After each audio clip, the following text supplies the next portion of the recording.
അരി വെക്കുന്ന അടുപ്പിൽ ഇങ്ങനെയൊക്കെ ചെയ്യാമോ? ഇങ്ങനെയൊക്കെ ചെയ്തു കഴിഞ്ഞാൽ എന്താണ് സംഭവിക്കുക? അപ്പം നമ്മൾ അരി വെക്കുന്ന അടുപ്പ്, ഒരാൾക്ക് ഭക്ഷണം കഴിക്കാതെ ജീവിക്കാൻ പറ്റും? ഒരിക്കലും പറ്റത്തില്ല. ജീവിക്കാൻ വേണ്ടിയാണ് നമ്മൾ ഭക്ഷണം കഴിക്കുന്നത്. അപ്പം നമ്മൾ അടുക്കള എന്ന് പറഞ്ഞാൽ ഏറ്റവും വൃത്തിശുദ്ധിയായിട്ടുള്ള സ്ഥലമായിരിക്കണം.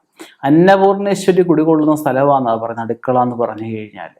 ആ അടുക്കളയിൽ അടുപ്പിൻ്റെ സ്ഥാനമായാലും അത് തീ കത്തിക്കുന്ന കാര്യങ്ങളായാലും നമ്മൾ അടുപ്പിൽ പ്രവർത്തിക്കുന്ന ഓരോ കാര്യങ്ങളിലും, അടുപ്പിൽ വെക്കുന്ന ഓരോ പാചക രീതികളിലും ഒക്കെ നമുക്ക് നമ്മുടെ വിഭവമൊക്കെ നമ്മൾ പാചകം ചെയ്യുമ്പോഴൊക്കെ കാട്ടാറുണ്ട്.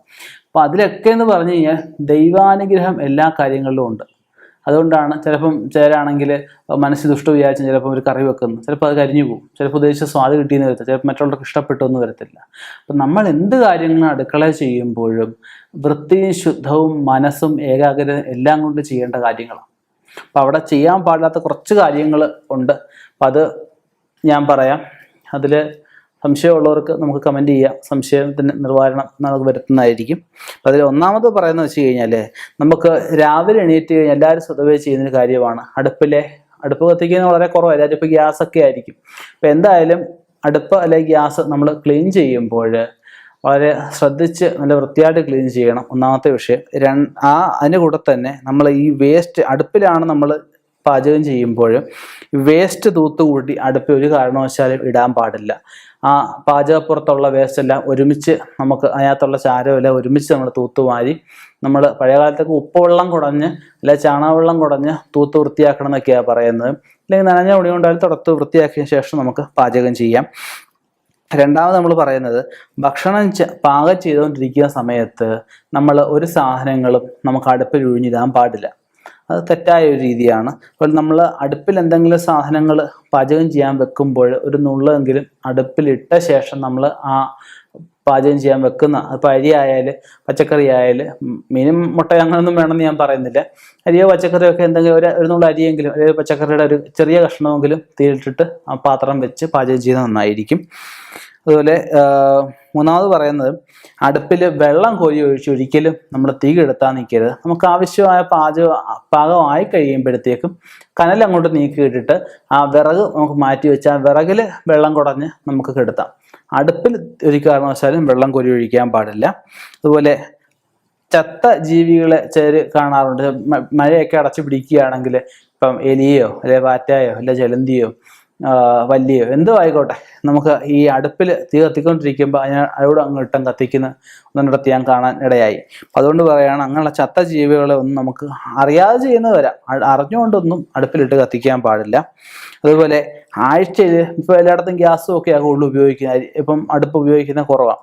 എന്നിരുന്നാലും ആഴ്ചയിൽ ഒരു ദിവസമെങ്കിലും നമുക്ക് അടുപ്പ് കത്തിക്കാതിരിക്കരുത്, ആഴ്ച ഒരു ദിവസമെങ്കിലും. അതുപോലെ പാചകം ചെയ്യുമ്പോൾ നമുക്ക് അത് പറഞ്ഞ പോലെ നുണ പറയുക, കുറ്റം പറയുക, ഏഷണി പറയുക, പരദൂഷണം പറയുക, ഇതൊന്നും ചെയ്യാൻ പാടില്ല. ചെയ്തു കഴിഞ്ഞാൽ ആഹാരം ശരിയായി വരില്ലെന്നാണ് പറയുന്നത്.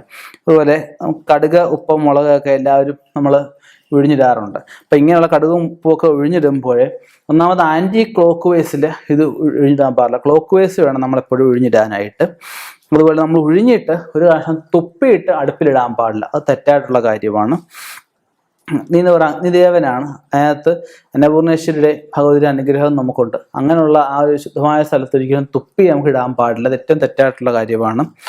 അടുപ്പിനടിയിൽ ഈ ധാന്യങ്ങൾ, അരി, അങ്ങനെ പച്ചരി, ധാന്യങ്ങൾ അടുപ്പിനടിയിൽ വെക്കുക, അത് ചെയ്യാൻ പാടില്ല. ചൂല്, വേസ്റ്റ് പാത്രങ്ങൾ, ഇതൊന്നും അടുപ്പിനടിയിൽ വെക്കാൻ പാടില്ല. അടുപ്പിനടി സ്പേസ് ഒക്കെ വിറകൊക്കെ എല്ലാവരും ഇട്ട് കാണാറുണ്ട്. പക്ഷേ വിറക് ചുമ്മാ ഇടുന്നതിനെക്കാട്ടിലും ഒരു പാത്രത്തിലോ അല്ലെങ്കിൽ ചാക്കോ എന്തെങ്കിലും വിരിച്ചിട്ടിടുന്നതൊക്കെ ആയിരിക്കും ഏറ്റവും നല്ലത്. വെറും തറയെ വിറകിടാൻ പാടില്ലെന്നാണ് പറയുന്നത്. അതുപോലെ തന്നെ നമുക്ക് 10 ദിവസത്തിൽ കൂടുതലുള്ള ചാരങ്ങൾ നമുക്ക് അടുക്കളയിൽ എങ്ങും വെക്കാൻ പാടില്ല. ചാരം തൂത്തുകൂട്ടി ഒരു പാത്രത്തിലാക്കി വെച്ചേക്കും. അരി വെക്കാനോ വെള്ളം തിളപ്പിക്കാനോ മാത്രം ചിലപ്പോൾ ഉപയോഗിക്കാൻ കുറച്ച് ചാരമേ കാണത്തുള്ളൂ. അങ്ങനെ 10 ദിവസത്തിൽ കൂടുതലുള്ള ചാരങ്ങൾ ഒരു കാരണവശാലും അടുക്കളയെ സൂക്ഷിക്കാതിരിക്കുക. അതിന് ഔട്ട് ഹൗസിൽ വേറെ എവിടെയെങ്കിലും സൂക്ഷിക്കാം, കുഴപ്പമില്ല. അല്ല, ഉദയത്തിന് മുമ്പ് പാത്രം കഴുകുകയും വേണം. പാത്രം കഴുകുമ്പോൾ ശകലമെങ്കിലും ഇട്ട് കഴുകുന്നത് ഏറ്റവും നല്ലതാണ്.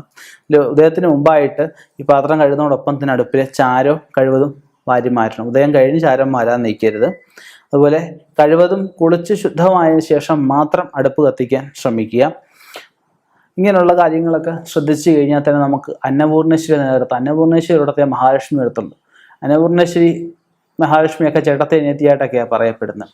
ഇപ്പം അന്നപൂർണേശ്വരി പോയാൽ അവിടെ ജ്യേഷ്ഠ വരും.